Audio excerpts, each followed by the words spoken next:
నగరంలో సుప్రీంకోర్టులో 1000 మంది ఉండేది, న్యాయమూర్తులు 1000 మంది. ఈ న్యాయమూర్తులు ఏ విధంగా ఇంప్రూవ్ చేసేవాడు? మొదట్లో ఉన్నత వర్గాలకు సంబంధించిన వాడు, చదువుకున్న వాళ్ళు మాత్రం ఉండేవాళ్ళు. అయితే తర్వాత ప్రజాస్వామ్య వ్యవస్థ వచ్చిన తర్వాత, ఏథెన్స్ నగరంలో ప్రజాస్వామ్యం ఎస్టాబ్లిష్ అయినాక వాళ్ళు ఏమన్నారంటే అందరికీ హక్కు ఉండాలి అని చెప్పి ఆల్ఫాబెటికల్ ఆర్డర్ ప్రకారం రొటేషన్లలో ప్రతి 2 ఏళ్ళకి ఒకసారి న్యాయమూర్తి కావడానికి అందరికీ అవకాశం చెప్పాడు. చదువు వచ్చినా రాకుండా, విషయాలు తెలిసినా తెలియకపోయినా, లోకజ్ఞానం ఉన్నా లేకపోయినా ఆల్ఫాబెటికల్ ఆర్డర్లో అందరికీ అవకాశం ఇచ్చేవాడు. పైకి దిద్దడానికి డెఫినెట్గా ప్రజాస్వామికమైనదే నిర్ణయం అది. కానీ ఫస్ట్ 1000 మంది న్యాయమూర్తులు, పైగా ఆల్ఫాబెటికల్ ఆర్డర్లో. న్యాయశాస్త్రం మీద నైపుణ్యము జ్ఞానం ఉన్నవాడు కాదు, సామాన్య ప్రజలు కూడా. ఈ 2 కారణాల వల్ల ఏమైందంటే ఆ 1000 మంది ప్రజల్లో జనరల్గా చదువుకున్న వాళ్ళ సంఖ్య చాలా తక్కువ సంఖ్యలో ఉండేది. మిగతా విషయావగాహన లేనటువంటి వాళ్ళ సంఖ్య ఎక్కువ ఉండేది, సామాన్య ప్రజలు ఎక్కువ ఉండేవాడు. సామాన్య ప్రజలు అంటే వాళ్ళ ఆలోచనలు ఎవరు శాసిస్తుంటాయి? వాళ్ళ మత విశ్వాసాలు లేదా వాళ్ళ పూర్వీకుల నుంచి వచ్చినటువంటి సంస్కృతితో వాళ్ళ మీద కంట్రోల్ చేస్తుంది. అంటే అక్కడ న్యాయం మీద మనిషి యొక్క స్వేచ్ఛ, హక్కులు, హేతుబుద్ధి అనేటువంటి ఆలోచనల కన్నా మత నియమాల ప్రకారం ఏది కరెక్టో, సంస్కృతి కట్టుబాట్ల ప్రకారం ఏది కరెక్టో అదే ఆ కోర్టులలో గెలిచేది.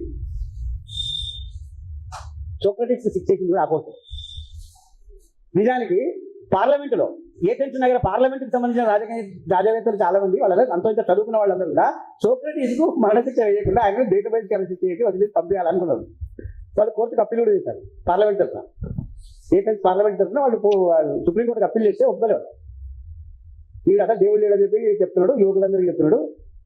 మొత్తం మనం ఎన్ని రోజుల నుంచి, మనం 1000 ఏళ్ల నుంచి పూజిస్తున్న గ్రీకు దేవతలందరికీ వాడు కాల రాస్తున్నాడు. యువకులందరికీ విషం నూరి పూజి వాడు చెడగొడతాడు. కానీ వాడిని తప్పనిసరిగా వాడు ఒక విష పురుగు, వాడిని చంపాల్సిందని చెప్పి సామాన్య ప్రజలతో నిండి ఉన్న కోర్టు విషమెత్తి తప్పింది. ఏథెన్స్ నగరంలో సుప్రీంకోర్టులో 1000 మంది ఉండేది, న్యాయమూర్తులు 1000 మంది. న్యాయమూర్తులు ఏ విధంగా ఇంప్రూవ్ చేసేవాడు? మొదట్లో ఉన్నత వర్గాలకు సంబంధించిన వాడు, చదువుకున్న వాళ్ళు మాత్రం ఉండేవాళ్ళు. అయితే తర్వాత ప్రజాస్వామ్య వ్యవస్థ వచ్చిన తర్వాత, ఏథెన్స్ నగరంలో ప్రజాస్వామ్యం ఎస్టాబ్లిష్ అయినాక వాళ్ళు ఏమన్నారంటే అందరికీ హక్కు ఉండాలి అని చెప్పి ఆల్ఫాబెటికల్ ఆర్డర్ ప్రకారం రొటేషన్లలో ప్రతి 2 ఏళ్ళకి ఒకసారి న్యాయమూర్తి కావడానికి అందరికీ అవకాశం చెప్పాడు. చదువు వచ్చినా రాకుండా, విషయాలు తెలిసినా తెలియకపోయినా, లోకజ్ఞానం ఉన్నా లేకపోయినా ఆల్ఫాబెటికల్ ఆర్డర్లో అందరికీ అవకాశం ఇచ్చేవాడు. పైకి దిద్దడానికి డెఫినెట్గా ప్రజాస్వామికమైనదే నిర్ణయం అది. కానీ ఫస్ట్ 1000 మంది న్యాయమూర్తులు, పైగా ఆల్ఫాబెటికల్ ఆర్డర్లో. న్యాయశాస్త్రం మీద నైపుణ్యము జ్ఞానం ఉన్నవాడు కాదు, సామాన్య ప్రజలు కూడా. ఈ 2 కారణాల వల్ల ఏమైందంటే ఆ 1000 మంది ప్రజల్లో జనరల్గా చదువుకున్న వాళ్ళ సంఖ్య చాలా తక్కువ సంఖ్యలో ఉండేది. మిగతా విషయావగాహన లేనటువంటి వాళ్ళ సంఖ్య ఎక్కువ ఉండేది, సామాన్య ప్రజలు ఎక్కువ ఉండేవాడు. సామాన్య ప్రజలు అంటే వాళ్ళ ఆలోచనలు ఎవరు శాసిస్తుంటాయి? వాళ్ళ మత విశ్వాసాలు లేదా వాళ్ళ పూర్వీకుల నుంచి వచ్చినటువంటి సంస్కృతితో వాళ్ళ మీద కంట్రోల్ చేస్తుంది. అంటే అక్కడ న్యాయం మీద మనిషి యొక్క స్వేచ్ఛ, హక్కులు, హేతుబుద్ధి అనేటువంటి ఆలోచనల కన్నా మత నియమాల ప్రకారం ఏది కరెక్టో, సంస్కృతి కట్టుబాట్ల ప్రకారం ఏది కరెక్టో అదే ఆ కోర్టులలో గెలిచేది. సోక్రటీస్కు శిక్షేసింది కూడా ఆ కోర్టు.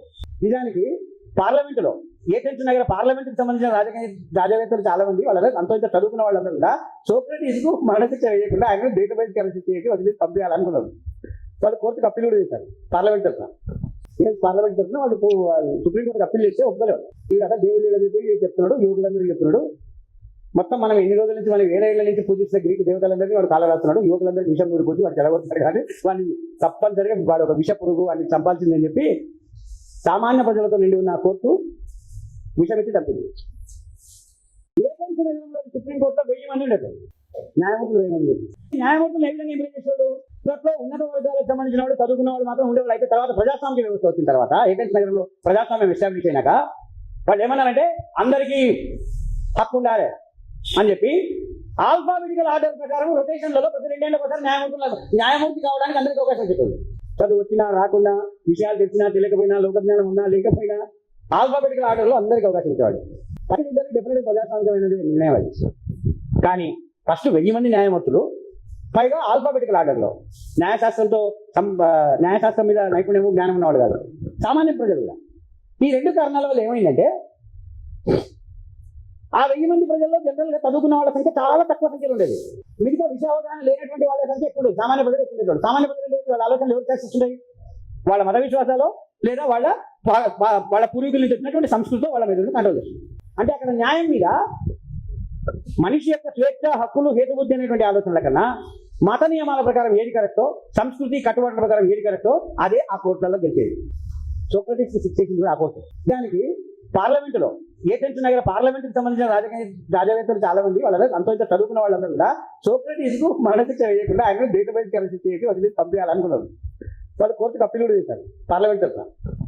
ఏథెన్స్ పార్లమెంట్ తరఫున వాళ్ళు సుప్రీంకోర్టుకి అప్పీల్ చేస్తే ఒప్పుకోలేదు. కదా దేవుడు చెప్పి చెప్తున్నాడు, యువకులందరికీ చెప్తున్నాడు, మొత్తం మనం ఎన్ని రోజుల నుంచి మనం వేరే ఇళ్ళ నుంచి పూజిస్తున్న గ్రీకు దేవతలందరికీ వాడు కాల రాస్తున్నాడు, యువకులందరికీ విషం నూరిపోయి వాడు చెడగొడతాడు, కానీ వాడిని తప్పనిసరిగా వాడు ఒక విష పురుగు వాడిని చంపాల్సిందని చెప్పి సామాన్య ప్రజలతో నిండి ఉన్న కోర్టు చంపింది.